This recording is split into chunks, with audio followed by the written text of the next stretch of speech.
Hi y'all, Nice on the mic, back with another video. I'm really hoping that this video turns out well.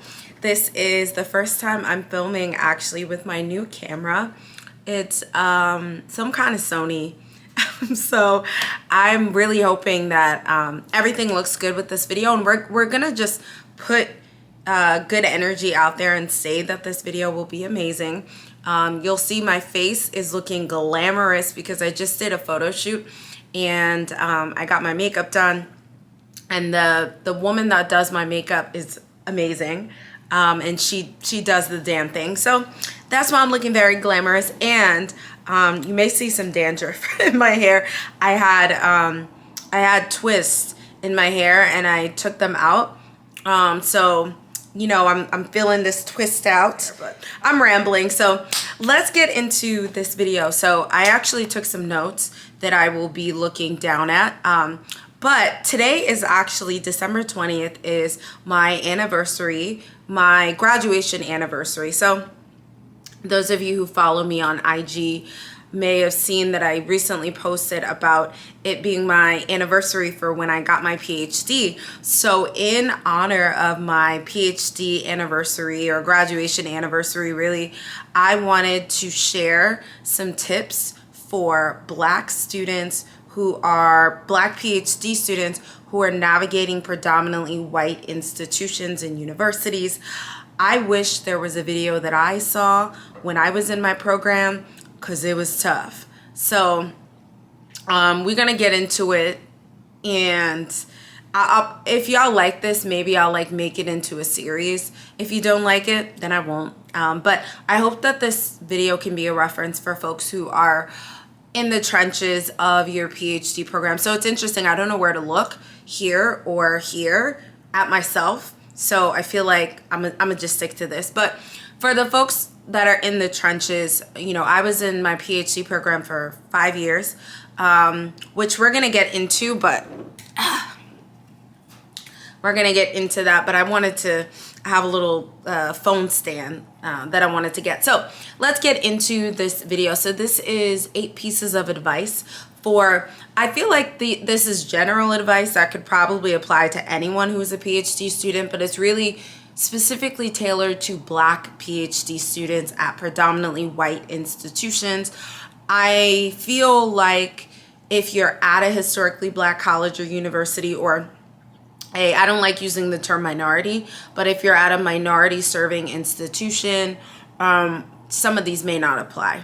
So take what you can from this video. So if you are my first piece of advice for Black students at predominantly white universities and institutions is finding an advisee, finding an advisor with aligned research interests as you. So when my first year of my PhD program, what they did was that they had us write down our research interests. And I knew when I did my master's degree, and just for background, I've talked about this in previous videos, but I'll link a video, my graduation PhD video above, but I got my PhD in organizational psychology. A lot of people know it and think about it as industrial organizational psychology. That was what my PhD was in. It was technically applied organizational psychology, just because the program that I was in, it was a 3-year PhD program and it was applied. So it wasn't heavily research focused. Most of the people in my cohort that I graduated with ended up doing consulting or working in corporate. There may be 1 or 2 students. One student was already teaching at a university level, but the rest of us weren't, and that wasn't really, so it's not really focused on training you to be a researcher, but more so being able to apply the information as an organizational psychologist. So I knew from my master's program, so I got a master's in my bachelor's was in psychology, my master's was in industrial organizational psychology, and I knew that, and ironically, I'm not going to turn it around, but the mug that I happen to choose for today, I have some throat coat tea because I feel like my throat is dry. But the mug that I chose for today is the mug for my university, but no free promo. So I knew from my master's program that I wanted to focus on race, and I wanted to look into race and the role that race played in hiring and selection. And so for those of you who don't know or who aren't familiar with organizational psychology, it is really just the study of an organization, what makes the organization function, how to get employees to perform, how to get employees to perform at optimal levels, what sorts of things do employees need, what sorts of things physically impact employee behavior and performance, whether it's lighting, the seating, the number of hours they're working, all of that. It's one aspect of organizational psychology is HR, but it's so much more broad than that. But so I knew I was actually looking through some old papers, and I found two papers that I wrote. One was in my cognitive psychology class, which I loved. I wrote a paper on I think I wrote it on implicit bias. So I was looking at implicit bias and specifically racial bias. And I wrote another paper. I think it was like a final thesis. We didn't have a thesis in my master's program. We just had a comprehensive exam. But I think my final thesis was on like race or something. So I was like, yo, I ain't new to this. I'm true to this. Like, I didn't even remember that that's what I did my thesis in. So finding an advisor that is aligned with your research interests is really important. My advisor actually didn't work. I don't think he worked at my university at the time he was assigned to as my advisor, but his research interests were aligned with mine. They gave me an option to choose other advisors that had research interests that were not aligned with mine, but they were in the university. And I'm really glad that I chose someone who had somewhat similar research interests. So making sure that you're choosing an advisor that is aligned with your research interests is paramount. So tip number 2 is your committee matters. I didn't know what a doctoral committee was, but your dissertation committee is basically the folks that will decide, whether or not to grant you your PhD or not. You are presenting your dissertation to the folks on your committee, and they can either make your road very helpful for you to earn your PhD, or they can make it more challenging and set up a bunch of roadblocks. So I think that being mindful of who you ask to be on your committee matters. I think it's ideal to choose people who have similar or aligned research interests as you. You don't want to choose somebody who, or committee members that are unfamiliar with your research, because then I feel like the feedback that they give you is not going to be as strong as somebody who is in the field. So your committee matters, and making sure you find folks who are willing to advocate for you also, so that you're not sort of encountering these additional barriers on your path. Tip number 3 that I wrote down is don't falter on your dissertation topic. This is actually something that I wish I had not done. As I mentioned earlier in the video, I was like pretty much set on like my first idea, and the idea I really wanted to write my dissertation on was I wanted to manipulate LinkedIn photos. So I wanted to look at race and gender and how that impacted employer perceptions when people are applying for jobs on LinkedIn, right? And this was, I feel like, at the point where we're at now in 2021, this idea probably isn't as like interesting as it was in 2012 when I started my program. So 9 years, almost 10 years ago now when I started my program. But that is the topic I wanted to do in 2012, 2013. And I was sort of steered away from doing that topic. And that's another story for another day. Maybe I'll get into that at some point in the future. But I was steered away from doing that topic. And looking back almost 10 years later, I wish I had stuck to the topic that I wanted to do initially. I was told that manipulating race was too difficult of a task. And if I if I did my dissertation on the manipulation of race and the implications of, you know, people of different race and how they're perceived by employers, that it would have been a really challenging topic to explore. I beg to differ looking back, but that's neither here nor there. Really, like, number 3 that I wrote down again is don't falter on your dissertation topic. Stick to what it is that you are passionate about. Don't let anyone talk you out of what it is that you want to do. Don't go off of the topic that your dissertation advisor wants you to do. Stick to what you want to do, because you're going to be talking about your dissertation forever.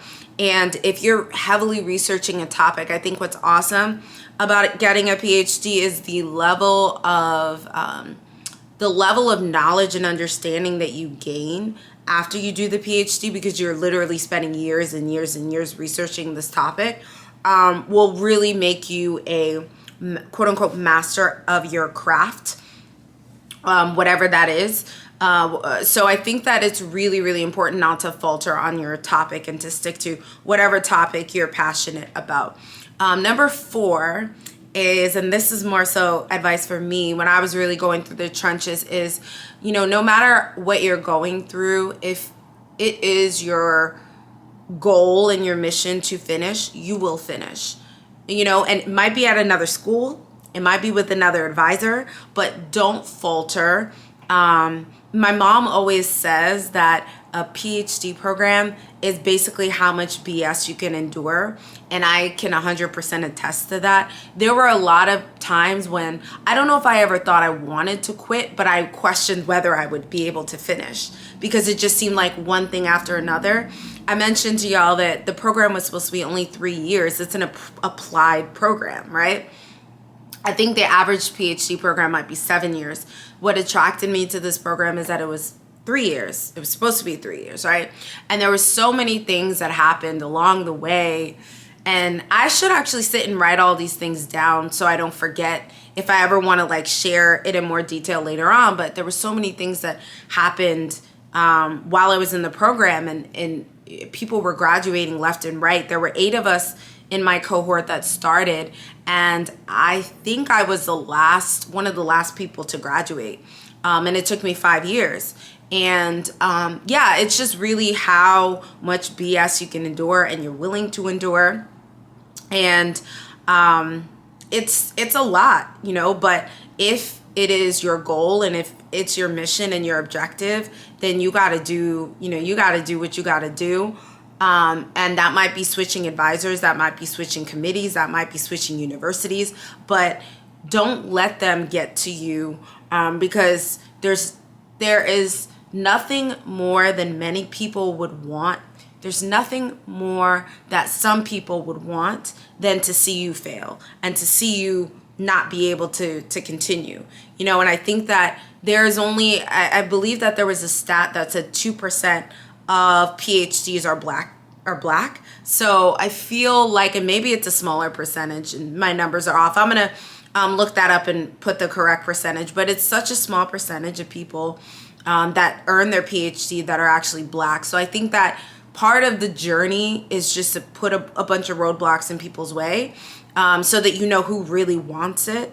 It's like a really absurd, like a survivor type of tactic, but that's another story for another day. But you're going to make it out, and you know there may be a lot of changes along the way, but you know you were built for this, and don't let what they're saying bring you down. I know it's hard to say that. It's easier said than done, but I've definitely been there, and I can attest to the fact that you know, once you get over those hurdles and once you get over those barriers, it's like there's an end point in sight. And once I saw the light at the end of the tunnel, I was like, wow, I could actually do this. So number 5 that I wrote down was, and this kind of goes along with number 4, is you can switch advisors. I didn't switch advisors. I stuck with the same person. But you can switch advisors. That's something that you can do. I would advise you, if you ever experience, and I don't like to preemptively put negative energy out, But in the event that you are ever experiencing issues with your advisor, you can talk to your program director and ask for a new advisor. I honestly feel like universities prioritize their advisors over their PhD students. It's really, really just like mind-blowing, because the advisors at some universities get paid to be your advisor, and the amount of roadblocks you encounter and the lack of accountability that a lot of dissertation or doctoral advisors actually have is one of the huge inequities that I've noticed when I was doing my PhD program, is that there's a lack of accountability in a lot of PhD programs. Who is holding them accountable, especially if they are like tenured track faculty, or I'm sorry, not tenured, just tenured period faculty members? Who's actually holding them accountable? So that option is available to you where you can switch. It might make your road bumpier. It might make your journey longer. So I would say those are things to keep in mind if you are considering like switching your advisor or getting a new advisor. And so number 6 that helped me, but I also have to preface this, or there's a caveat to this, is finding a place where you can get a little bit of writing done each day. And I say the caveat, and maybe caveat is not even the right word at this moment, but I would preface number 6 by saying I am also a writer and I love to write. And if I could do anything in this world, I would want to sit, be alone, look out a window and write. That's all I would want to do. So for me, writing comes easy to me. But what worked for me to write a almost 200-page dissertation that was chewed up and spit out by my advisor and my doctoral committee, what helped me is to get a little bit of writing done each day and find a quiet place where I could get a little bit of writing. And for me, that was the library at my university. They actually stayed open. I don't remember. I feel like there were some times that they were staying open all night, or they were 24 hours. Maybe that was just during final exams. It feels like so long ago. It was literally, I graduated 4 years ago. It wasn't that long ago, but in my mind, I'm like, it feels so long ago. So I would say get a little bit done each day. That's what's gonna build the momentum. And for me, I like when you build something as a habit, it doesn't feel as difficult. When you wait and say, okay, I'm gonna spend this day writing for 12 hours, it can feel very daunting. But if you do a little bit each day, then it doesn't feel as overwhelming. It's like eating an elephant, as they say. So number 7 is, and this is not really advice, but it's just something, just like an FYI. People will ask you every single day when you're gonna finish. That was one of the most annoying things to me, is that people that I knew and my friends and my family, and they're asking out of concern. You know, they're like, so when are you gonna finish? And it's like my graduation, when I thought I was gonna finish, was 2015, right? 3 years, right? So I was like 2015 came, and I was like 2016 came, and people were like, what's going on? 2017 came, and what was really it was really daunting to me, because I had friends. I have a very close friend of mine. I seen her graduate. I was so elated and so happy for her, but it was frustrating for me because I think she started after me. She was at a different university, different program completely. But I was just like, how did you start after me and you're finishing before me? And this was supposed to be a linear journey at this university, but that it wasn't as linear as I thought. But people are going to ask you. And so I think just mentally preparing yourself for that. And my friends that I have now who are doing their PhDs, I tried not to ask. I tried to because I think it's useless to say, when are you gonna graduate? I would ask, how is your writing going? You know, do you need inspiration? Are you experiencing writer's block? Do you need any inspo? So I think asking questions like that are more helpful than like asking, versus asking like, when are you finishing? That can be really anxiety inducing. So just prepare for that. That was number 7. And so number 8 is, this is the final piece of advice that I would give, is making sure that you pick a topic that you care about, because the level of research you'll be doing is mind-blowing. I mentioned this earlier in this video, but you're married to this topic for however many years, and you're gonna know the topic in and out. I remember I cited Irving Goffman in my dissertation. Irving Goffman, he coined the term stigma, because I talked about stigma and stigmatization in my dissertation.